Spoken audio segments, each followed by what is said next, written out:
Alright, of the 3 franchises that Blizzard has and does well, Diablo is one of them. And after over a decade, we finally have Diablo 3, so let's review it. This is one of those better late than never kind of things.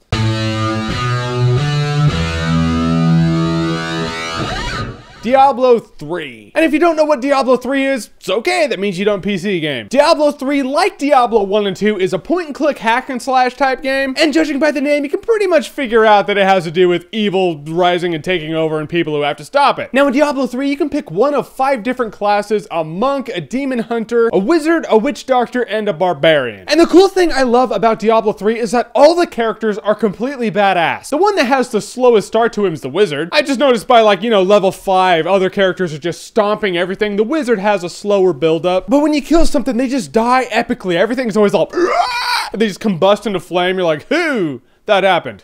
And I did that. And in the world, if you're not going to please everyone all of the time, there are people who have some gripes about Diablo 3 and how it's set up as opposed to how it's set up in 2. It is said that this one feels more like World of Warcraft, and I gotta say, when you're looking at it, it does have that World of Warcraft vibe. It doesn't play like an MMO, but it does have MMO elements in it. But I personally dug it. In a world where MMOs are just a dime a dozen, there's a zillion of those things out there. I had more fun with Diablo 3 than any MMO lately. It's one of these games you go to bed and you just think about, and then you wake up and you log on and you just play it. So what's so great about it? What makes the replay value so huge? First of all, the randomized dungeons. When you play through the game a couple times, you're like, it feels like it's the same, and the overall area is going to be, generally speaking, the same, but it's just structured differently, like someone shuffled around a puzzle. And you can run into different things, different scenarios. I was playing the game in this big field, and this farmer's like just freaking out because demons are ravaging his farm, and I had to go save his farm because when you're a witch doctor who conjures the undead to rise and fight for you, yeah, that's the kind of guy who saves farmers' farms. But then I was playing with my friends, and that scene wasn't there. There was another side dungeon that we got to do. And I like the fact that Diablo 3 is structured that way. It was always a thing in the other Diablos. It was a big deal if they had randomized dungeons. In a game that's made for you to play through a few different times with the same character, randomized dungeon structure is pretty much a must. My gripe about the game is that really, it's too easy your first time through. My friend and I just went through and we just murdered everything. It's kind of a bummer. I don't like games to be that easy. But then when you beat the game, you unlock hard mode, and I'd heard that, and I thought it was going to be, all right, you unlock hard mode for everybody, but it's just your guy. Act 4 is the end of the game. Then you start over the game in Act 1, and the enemies in Act 1 are leveled pretty much how the enemies in Act 5 would be if there was an Act 5. You see what I mean? Oh yeah, you got me. The harder the difficulty, the enemies start dropping better loot. You can train your craftsmen to make better stuff, and I like this about the crafting. I am not a fan of crafting in games. I hate crafting. I'll just go to the auction house and buy something. It's like, oh, do I want to burn away hours of time training this guy to craft? Or do I want to dump a couple thousand fake gold that I got playing the game and just buy the gear that I would be able to make? Yeah, path of least resistance. Let's just buy the shit. But in Diablo 3, when you train crafters, you just pay them. You're like, boom, all right, now you're smarter because I paid you money. Makes sense, I guess. But you train the guy, and when you train your crafter with one character, the training crosses over to the other characters you have. I like that. I love the fact that you don't have to retrain the guy a zillion different times. Same goes with your gear. Say you're playing a witch doctor, you're like, I don't use this helmet of might, but my barbarian will. You just put it in a chest, you pick up your barbarian character, and you go to the chest, you take out your helmet, you wear it now. I like the fact that everything's interchangeable like that. And jewel crafting is cool. You know when you have jewels, and it's like, oh, it gives you a plus 14 intelligence or something, you put that in a piece of armor. Let's say you want to change it out for something.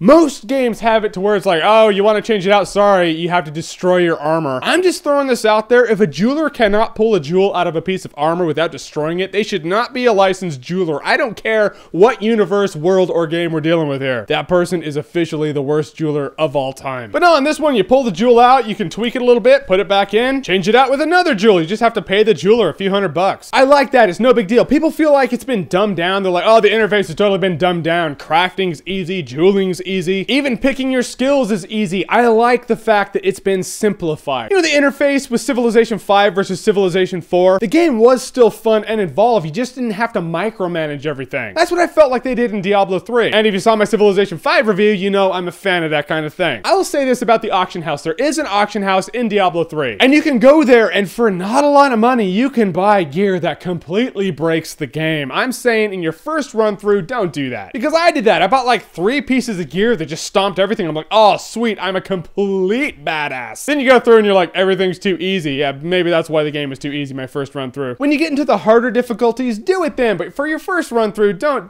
go to the auction house. And they have a couple different features that are coming out that are not out quite yet, one of which is an auction house that takes actual money. I want to see how that works because I personally am not going to drop real money on fake gear, especially when for a few thousand gold, which is pretty easy to come across in this game, you can buy some really disgustingly broken gear. What would I need to buy with real money that I couldn't get with fake money? I want to see that. I want to see how that works. Or if it's just going to be like $1 and there you get gear. Another thing they're coming out with for Diablo 3 is a PvP mode. Maybe that's where paying real money for fake gear is going to pay off in a game. Escalation, you know everyone's going to want the best gear. So it's like, oh, you want the best gear? I'm the guy in the game who has it. So, you know, pay me $10. In summary, I will say it like this. There are two types of nostalgic games in the world. Games that are like, this game feels like I'm playing old school games in the 90s and it's completely outdated. Why on earth did I buy the new Duke Nukem game? Yeah, bad call. That's some outdated shit right there. And games like Diablo 3, which harken back to the PC game and point and click hack and slash games. And they do it well. It pays homage and it's relevant. I really can't ask for more than that in a game. In a world where shooters have become so huge in the world of gaming, it's really cool to see a game like this. There are an array of games like this out there, but I would just say it's refreshing. A bazooka is just not quite as cool as conjuring up a skull that vomits acid on a group of demons. That's just absurdly entertaining right there. This is fun to play with your friends. My friend and I got potato chips and some Monster Energy drinks, and we marathoned it, man. We were there for hours and we beat the game. And I can't wait to play through the game again, even with the same character. I want to see how hard this game gets. And for me to be excited playing through a game again with the exact same character, that's a big deal because I don't get excited about that. However, if you do want a really unique challenge, there is hardcore mode, which is a mode where you create your character, you play the game, and if you die, you don't get resurrected, your character is dead. Yeah, no coming back. He died in his campaign, he dies and the world ends, I guess. That's really cool. I can't wait to play that mode. That's just a level of intensity. I'll just look at my friend and be like, you want